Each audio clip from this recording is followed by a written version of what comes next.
Hello everyone, Earl Henderson, Primordial Defense. Thank you for watching. I have another Monday quarterback video for you. I'm going to play this video and talk about things that are going on to better explain what's going on and talk about things that I think that are being done right and or done wrong. Here we go. I'm Captain Valerie Littlejohn with the Office of Media Relations. We want to update you on an officer-involved shooting that occurred on October 18th, 2022. He's taking off. It was just after 2 a.m. when officers became involved in a pursuit with a drive-by shooting suspect. The drive-by shooting had just occurred in the 300 block of Southeast 43rd Street. I completely lost sight of him. During the pursuit, officers lost sight of the suspect's vehicle. Shortly after losing sight of the suspect's vehicle, an officer located it in an apartment complex in the 2400 block of Southwest 45th Street. As this officer pulled up to the suspect's vehicle, the driver had exited the vehicle and hid in front of a van. The officer gave him commands to step out, but he refused the officer's commands. The suspect shot at the officer, who returned fire. Out!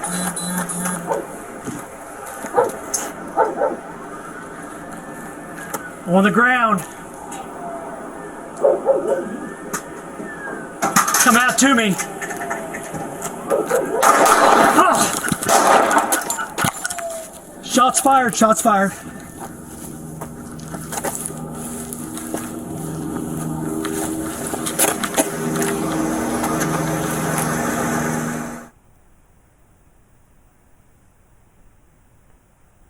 The suspect then ran through the apartment complex and shot at another officer who was arriving at the scene. The suspect was armed with both a handgun and a rifle. He used the handgun to shoot at both officers and left the rifle in front of the van before fleeing. The suspect was located in a... Alright, so let's back this up with what we got so far.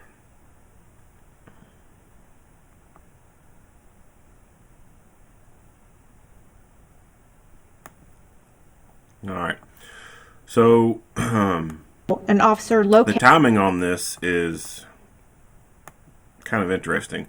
So you see him pull into this apartment complex. Look back here in the background where the gas pumps are. Let me back it up just a little bit more. Yeah, so you can see the police car back there, right? And here's his headlights as he's pulling of the in. suspect's vehicle. An officer located it in an apartment complex in the So that officer was, I mean, 2400 right block there. of Southwest 45th Street, in front of a van. The officer gave him... The driver had... Now think about the timing on this. What if he was, several seconds closer? He could have been rolling up to the vehicle, and then the guy would have still been in that vehicle. Probably still would have, turned into a gunfight. But it would have... The outcome could have been different if he was several seconds later than what he was. This incident right here, him being shot at, may not have occurred, or it could have still occurred and could have been worse. It could have been that this guy could be walking up the sidewalk and would have been in a position to start dumping rounds into him as he started pulling in, or something. So it's always interesting to me when you look at different things, especially like car wrecks. You got like the closed circuit television feed of an intersection or something, and you'll see someone walking across the intersection, and then boom, 2 seconds later, car smashes through the area. Like if that person was just 2 to 5 seconds behind on their walk, if they had during their walk at some point stopped to read a stupid yard sale sign on a pole, or stop to, look at a bird, or, some bullshit or whatever, and it paused them long enough, that would have been enough time for them to be right in that path of the wrecking car whenever it crashed. And that's, I don't know, just little stuff like that, like I think about randomly. Like sometimes when I'll come across an intersection and the light's about to turn red, it's yellow, and I'll gun it and get through that intersection real quick before it turns red. I'll have a brief second and be like, am I speeding up to something that's going to occur to me? if I had just stopped at that red light? Would I not be dying later on down the road? Just random. I don't know. I've talked about this once before in another video, but it's just interesting to me how some things could just play out so differently if it was just a few seconds. And for this guy right here, either forward or backward a few seconds, there could be a lot of differences, and who knows with all the different variables involved if they would have been good or bad. But anyway, he pulls up right at the time this dude's getting out of the car, and he ducks in behind that van. But he refused. This officer gets out, and he stands out in the open. And I'm not a big fan of that. He's not behind cover. The bad guy is behind cover. The bad guy's up there by the engine block. He got most of this van in between him and the good guy. So the officer is at a disadvantage here. Personally, I think that as this officer was pulling in and he saw this guy getting out of the car, it probably would have been in his best interest to maybe throw the vehicle in reverse, get a little bit further away, because you don't know if this is going to start shooting or not, and then get out from there. That way you're just not so up close to where you could be more easily ambushed. With him getting out of the vehicle at this point, I think that one of two things is something that he should have done. Maybe one of three things. One, he could have went around the hood or the front of his vehicle and get on the other side and use that for cover. He could have moved to the left and got behind this red vehicle and used it as some form of cover. Or the last one I'm not the biggest fan of, he could have went directly to the rear of the van and aimed around the side of it. But that would be a little not to his advantage, because the guy could potentially come around on him a little quickly before he could react. So him going behind his own vehicle, taking cover, or moving off to the left and starting to use part of this as cover and getting that angle where he can aim in this way and see a little bit better on what this guy's doing, I think that would have been a better option. The officer's commands. So the suspect shot at the. You can see the guy's shadow right here, and there's a shadow being casted this way. So artificial light right there. So that kind of helps with being able to tell where this person's position is. You can kind of see that they're behind there and what they're doing. Maybe even with some more clarity, depending on how they're turned. Maybe this officer could have seen the shadow of the rifle. I've tried to play it back a few times. I can't commands seem to step out, but he to make refused out if he has a rifle the or not. officer's commands. The suspect shot at the officer, who returned fire. Out.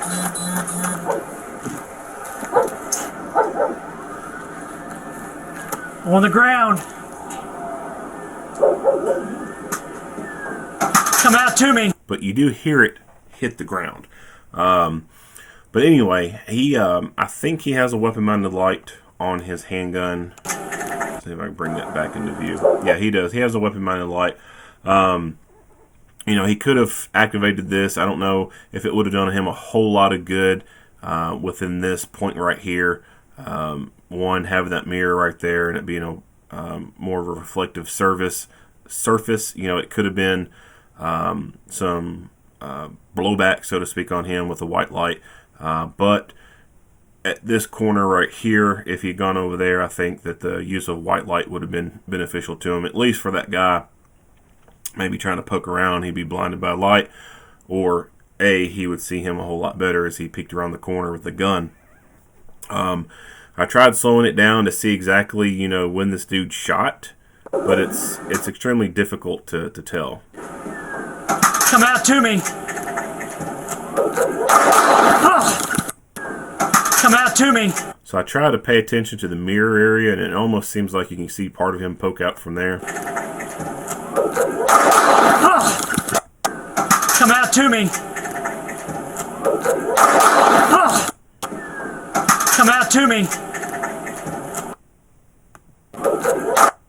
Yeah, so it looks like he just leans out some. That might be his head a little bit. I'm not 100% sure. It could just be his arm. I don't know.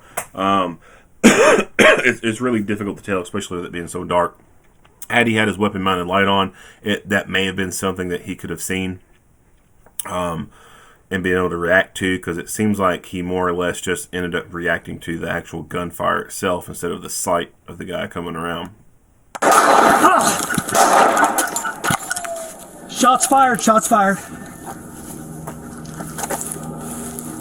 And so another thing to talk about too, and this is something that I will commonly gripe about in these kind of videos, is officers responding to gun calls and neglecting to get rifles out or get long guns out.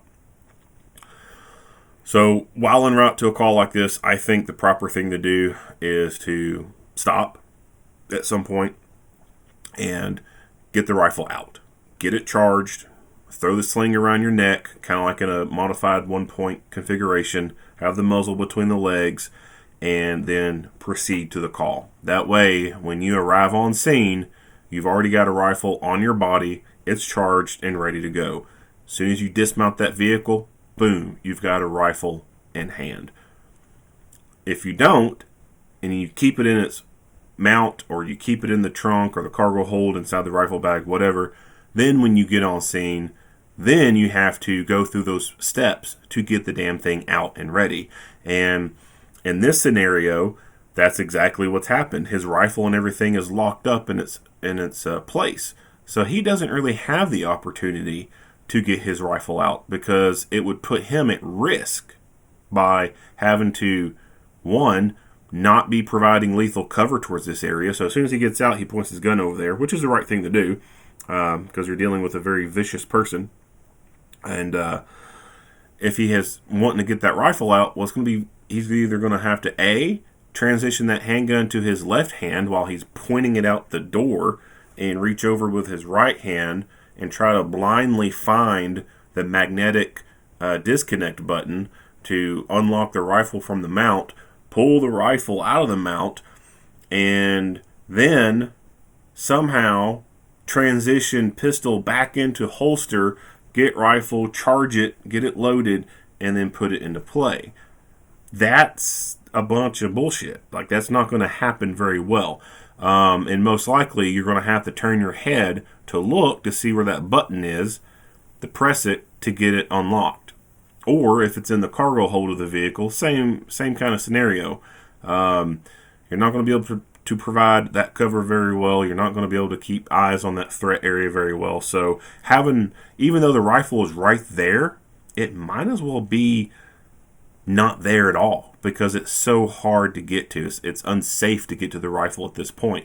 So that's why I think that is the best practice, is while you're en route to something, just pull over. Get it out, get the rifle out, charge it, sling it, have it right there on you. As soon as you get there, boom, you're able to put a rifle right into play. And the reason why rifles are so good for fights, gunfights, is the rifles are more accurate, they have a longer barrel, and there's more points of contact to stabilize that rifle to make it more accurate. Whereas a pistol, it's a very short barrel. The minimalist amount of movement within that whole system is going to throw your rounds, your shot placement way off. And there's only 2 points of contact. Your dominant hand that's holding it, and then your support hand that comes in and takes up a little bit of that space right there on the frame. That's it. That's not a whole lot of points of contact. So the accuracy is down, and then the terminal ballistics. The terminal ballistics between rifle and pistol is night and day. The amount of energy that a rifle cartridge will dump into a target and the damage that it will cause is just devastating. So if you get good shot placement with rifle, it might take 1 to 3 rounds of rifle to rapidly incapacitate a threat. With pistol, it could take 5 to 10 rounds to center mass, shot placement to get the desired effect. There's a lot of people walking around the day who've been shot with pistols. There's not a whole lot of people walking around the day who've been shot with rifles. Not saying they don't exist, but there's just not a whole lot. So rifles will dominate gunfights. They will end them a lot faster, and the faster that you can end a gunfight, the better. That means there's less time for lead to be coming towards you, which means you're less likely to be injured and or killed. All right, so moving on past this Come out point. to me. Back to where I started at. A handgun and a rifle. All right, so I don't know why the rifle was out of commission. The suspect was armed with both a handgun and a rifle. And I'm not sure what that is. That might be a holster for the handgun. I'm not sure. He used the handgun to shoot. But the rifle, why is it not in play? I don't know. The officers are lucky that this guy did not have that rifle in play. The only things I can think of is either A, the rifle is completely empty because he emptied it during that drive-by shooting that he did, so it's not capable of obviously shooting anymore, or there is a significant malfunction that he just didn't know how to clear. You know, it could be like the bolt override kind of malfunction.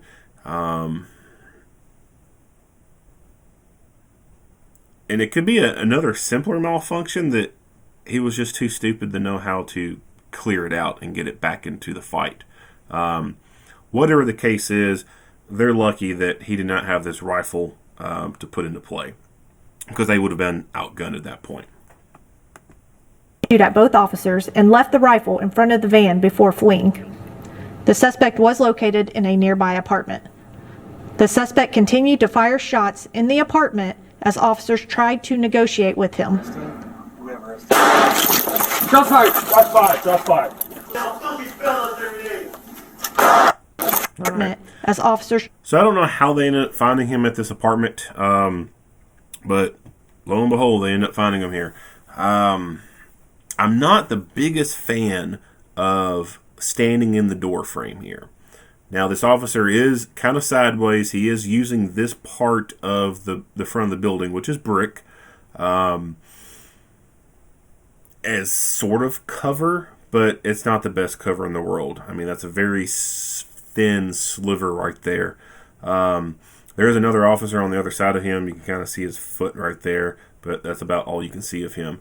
So there's really only, at this point, 2 weapons aimed in. You got 2 more guys right here, but they can't really see anything because of the window blinds. Now, timestamp here is 4:55. When it goes forward some, there is a significant time difference. Shots fired. Shots fired. Shots fired. And then we end up seeing the window has been broken and the blinds are moved out of the way. So that's a good tactic to use right there. If you don't have a line of sight, create your line of sight. Create your line of fire. Windows can be easily broken. Just take the baton out, smash and rake. Smash and rake. Move that crap out of the way, and then boom, you got yourself a firing port right there, and more than one person could be aiming through that window. This is obviously an apartment. Shots fired. Shots fired. Shots fired. So this right here, this opening right there, that appears to be a kitchen. I think this is maybe like a closet or like a little recessed kind of place, probably for laundry. It's probably a washing machine in there, something like that. And then let's see if it'll.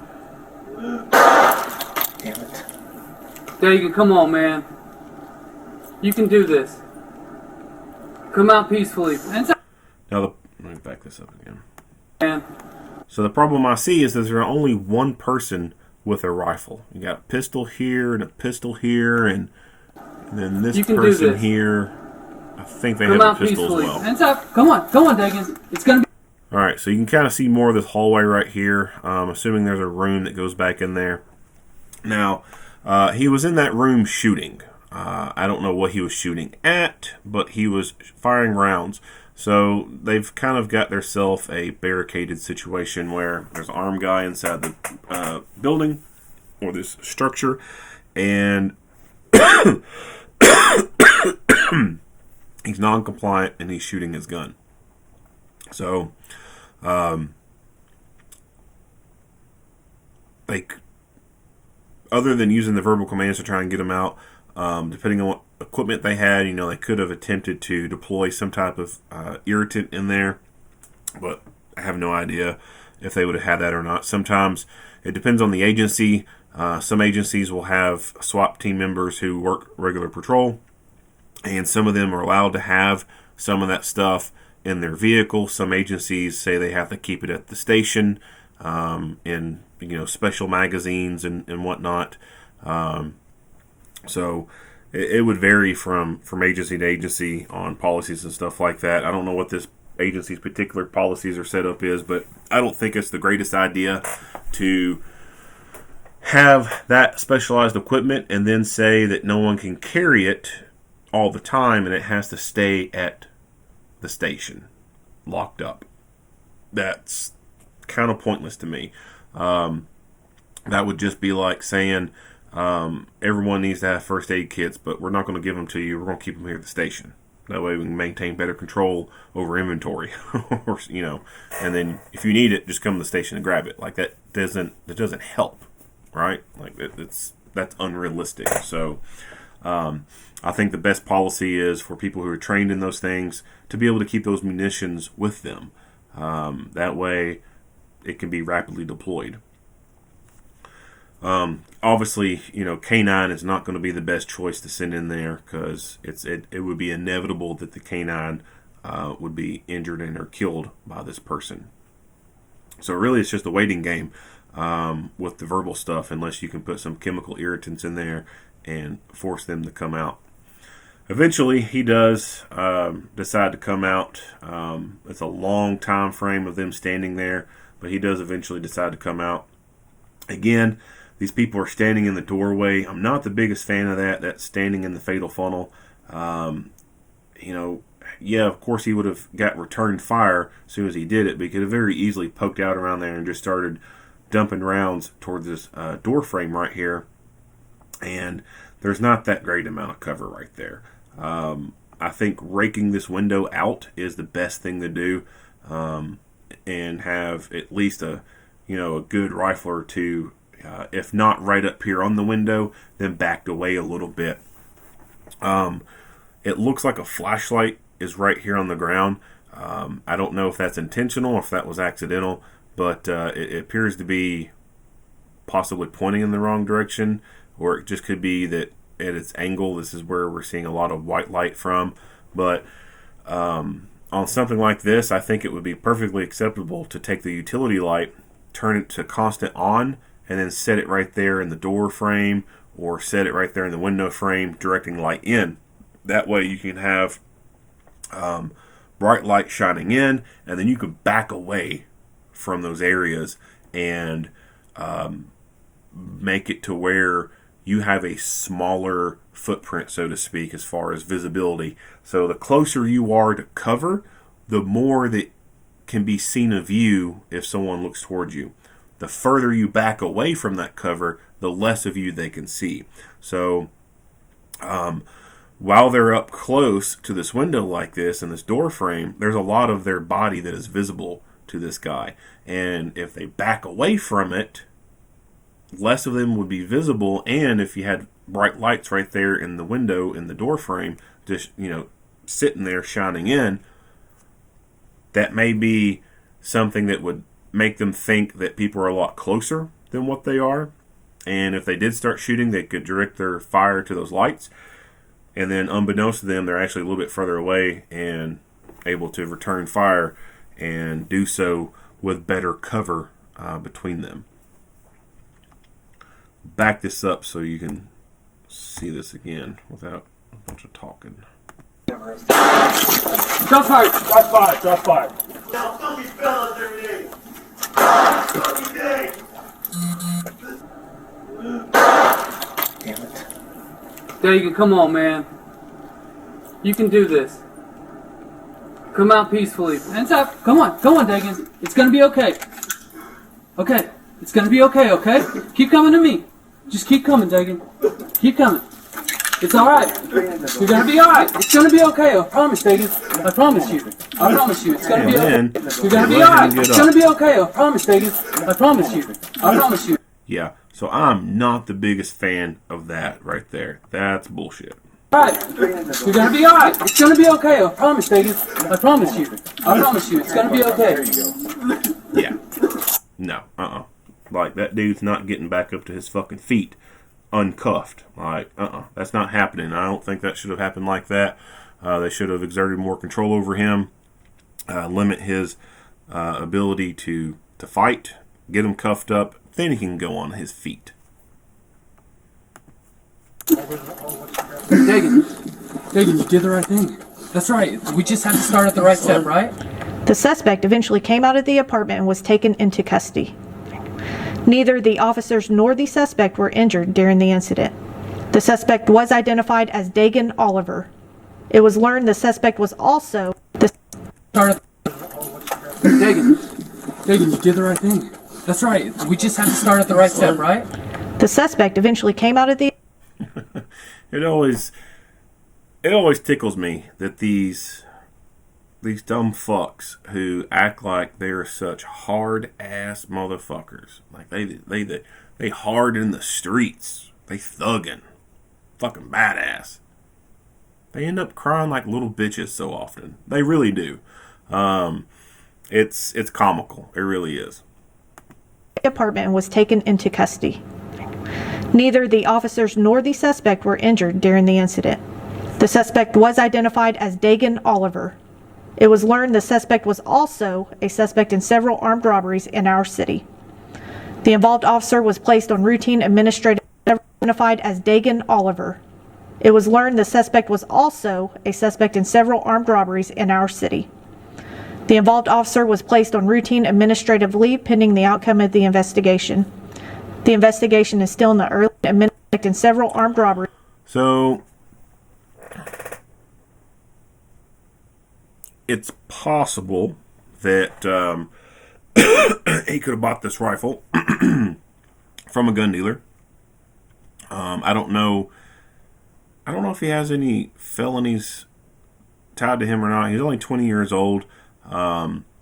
He could already have some felonies on him already. I'm not really sure. I can't remember what his background was. They did say he was a suspect in other stuff as far as armed robberies and stuff like that. But it's conceivable that he could have bought the rifle from a gun store. However, the pistol, he would not have been able to purchase a pistol from a gun store. You got to be 21 to buy a pistol. So, how did he get in possession of the pistol? Well, if he doesn't have any felonies, then one way that he could have come into possession of the pistol, and some of these would also factor in if he does have felonies. But if he doesn't have a felony, then one thing that he could have done is just do a simple private person to private person transaction. You know, a friend or a family member had one for sale, he could buy it from them, and it's perfectly fine. I'm not 100% sure what that state law is in as far as people being able to carry handguns, but in a lot of states, even though you have to be 21 to buy from a federal firearms license dealer, you can actually be 18 years old and possess them or buy them in private transactions. So like here in Kentucky, you can be 18 years old and carry a pistol. However, you can't go to the gun store and buy one. But you could go buy one from a family member or a friend or someone else. So that's potentially how he could have come into contact with that pistol. Or, and these most likely apply to people who have felons, but it could have been the way he got it too, is it could have been stolen. He could have either stolen it himself, especially if he's doing armed robberies, or he could have bought it from someone who has stolen it. And then the same thing could be for the rifle. It could be a stolen gun as well. I'm going to assume that there's probably a pretty good chance that it's stolen. Most of these guys, I mean, if they buy something, it's going to be, if they're able to legally buy it from a gun store, then it'll come in a basic kind of configuration. If they buy it from a private transaction, then chances are, it's going to be a close family member, and it's going to come in the same configuration as it did from the store. So if it doesn't have a whole lot of attachments on it from the store, then it's less likely they're going to have it. The attachments that you see, there is a light on the gun, and there's a red dot on there. I would say it's plausible that this was owned by someone who's like a regular kind of gun person, and they ended up having this gun stolen, either because they left it in their car or they left it at home and someone broke into their home and stole it that away. Same with the handgun.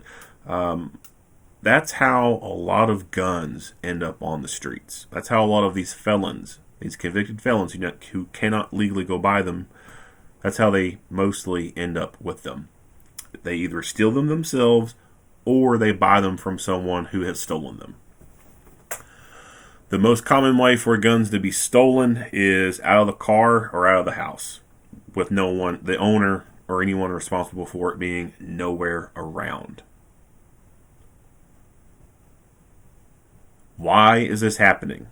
I believe it's because of bullshit anti-gun policies and laws for gun-free zones. So people are working in places that statutorily it is legally against the law for them to carry that gun there, and they can be criminally charged for it. Or they work for someone who just has a policy that says we don't want people having guns here, and if we catch you, you will be fired and terminated. Or it is people who go to malls and other places, and these places have gun-free rules and stuff like that, and the people will be like, you know what, there's only when we go out today, there's only one place I can carry my gun, all the other places are gun-free zones, I'm just going to leave the gun at home. Or they just have the gun for home defense purposes, they keep it there, they don't really carry it at all anyway. And when people do that, and they leave their gun at home, when they're gone from home for work or whatever, they could be gone for 8, 10, 12 hours out of the day, especially if it's for working purposes. Sometimes you could be gone from the household for close to 16 hours out of the day, depending on what kind of good job you got and your commute. Going out for simple errands and stuff like that, it's a few hours here and there. So who's there at the house protecting that gun that's sitting behind the door, that's sitting just right inside the closet, propped up against the dresser drawer? No one. So when someone breaks into that house, all they got to do is grab the fucking thing and go. Same with the car. So if people do bring their gun with them from home, as soon as they get to work, they can't bring it in, so they leave it in the car. Well, where do they leave it at? They'll tuck it up under the seat. They'll put it in the little door cubby hole. They'll put it in the center console that doesn't even have a fucking lock on it. They'll throw it in the glove box that may or may not have a lock on it. And even if it does have a lock on it, chances are they're probably not going to lock it. They think, oh, I'm at work. Nothing's going to happen at work. Blah, blah, blah. And then the gun gets stolen. Someone comes along, breaks the window, takes it, and goes. Or, surprisingly, there's a lot of people who forget to lock their fucking car. So all the person has to do is just open the damn door, reach in, rummage around, and take what's there. So that's how a lot of guns get stolen. Is from home or from the car when the owner, the person who's responsible for it, is nowhere around. It's extremely difficult to steal a gun off of a person. I'm not saying it's impossible, it's happened, but it's extremely difficult to do so. Generally, that could result in the person who's trying to steal it being shot for trying to steal it off the person who is wearing it. So if you're going to be leaving your gun at home or leaving your gun in the car, you need to make it inaccessible or inoperable to unauthorized people. At home, you need a gun safe.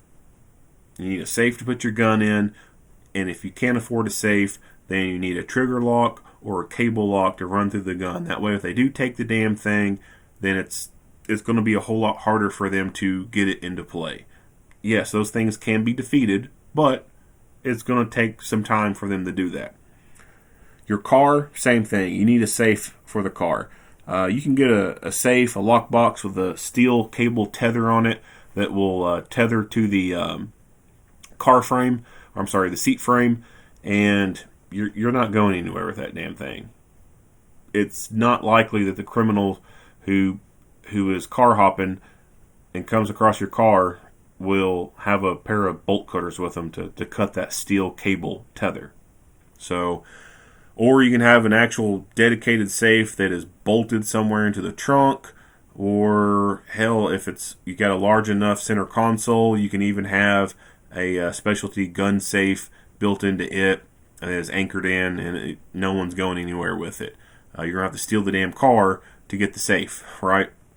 So those are better options than just leaving it under the car seat or putting it in the glove box or something like that. Have an actual safe, a locking box that gun can go in that makes it difficult for someone to steal.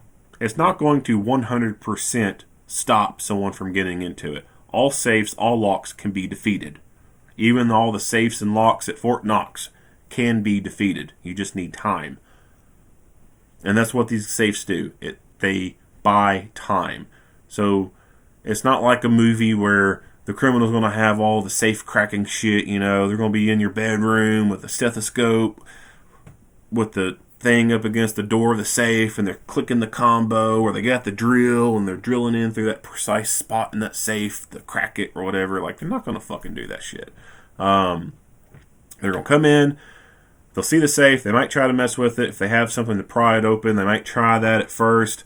Eventually they're going to say fuck it, and they're going to go to something else that's more easily takeable. Stuff that's not bolted down, right? Same with your car.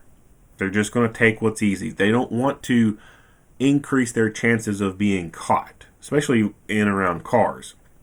Those are generally out in very public spaces where lots of people are around. And they don't want to rummage around in the car and increase their chances of being caught and going to jail. So they just go, they smash and grab and go. Smash, grab, go. Smash, grab, go. Same for the house. They'll bust in, they'll go in, they'll see what they can take, they'll take it, and then they leave. It's not very common, unless it's in rural areas. It's not very common for people to break into the home and then spend like an hour or two in the home looking through shit. And if you have an alarm system in place, well, they know they got a limited amount of time at that point. They break down the door, alarm starts going off. They know they got maybe 5 to 10 minutes before police show up. Could they break into a safe within 5 to 10 minutes? Possibly. It's not likely. Unless they came prepared for it.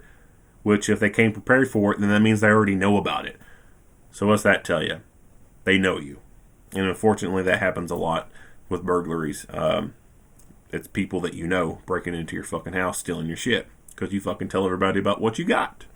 Taking pictures of it, posting it on the internet, showing pictures of your safe and exactly where it's at, etc. So, that could be a whole video in itself. But anyway, that's how some of these dirtbag criminals come into possession of guns. So, if you're one of those people who leaves your gun at home, you don't wear it like you should, then lock that motherfucker up. Because all you're doing is increasing the likelihood that we will have unconstitutional laws passed for gun control.